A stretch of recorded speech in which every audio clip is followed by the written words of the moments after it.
Today we are training you on manual handling techniques. Today's topics will be: what is manual handling, the risks and consequences of manual handling, the legal responsibilities and requirements our company has towards you, assessing manual handling tasks and managing risks, proper lifting technique, and at the end we'll show you a manual handling scenario. First off, you need to understand what manual handling is. This requires any person who needs to lift, lower, push, pull, carry or otherwise move, hold or restrain a person or animal. This movement can be repetitive or sustained force that is high or sudden. Any force that has repetitive movement or an awkward posture or exposure to vibration. It is important we have a training in manual handling, as it can be extremely hazardous, as it can lead to injury.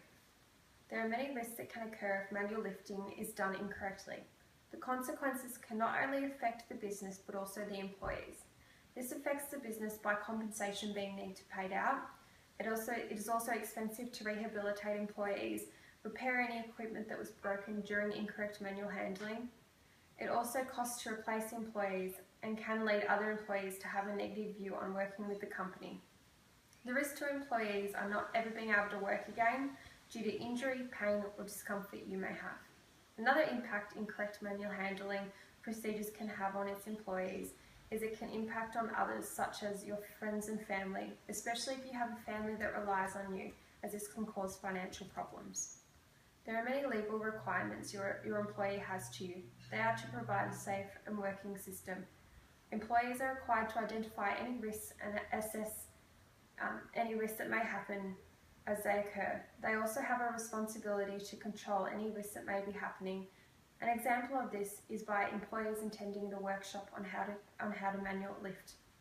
All employees have a right to work in a safe environment. This means if you have any worries or feel unsafe, it is important you report it before any bad things can occur. Employees also have a duty of care for their own health and safety and others around them. This means reporting any hazards in the workplace and also working in a safe and secure way. It is important that you know in your workplace how to report and handle any risks you may see. It is also necessary you report anyone that is working incorrectly against your company's policies and procedures. It is a good idea you have a reporting book to manage any risks and any discussions you as an employee has had with management. Knowing how to properly use a manual lifting technique is essential so that you don't injure yourself and others. First, my volunteer will need to prepare the area they are lifting.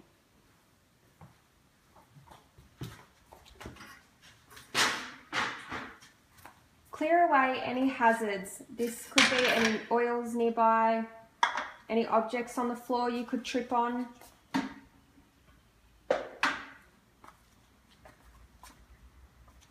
The next step is to check your load. Make sure you can carry it.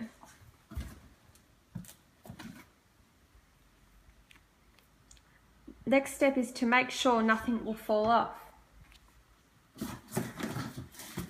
You'll then need to check that no sharp edges that may injure you or any protrusions that you may touch while you are manual lifting. Identify where the load will be put after you lift. This will help you make sure it is possible to make it to your destination. If possible, to protect your back, you can do gentle stretches to warm up your back muscles.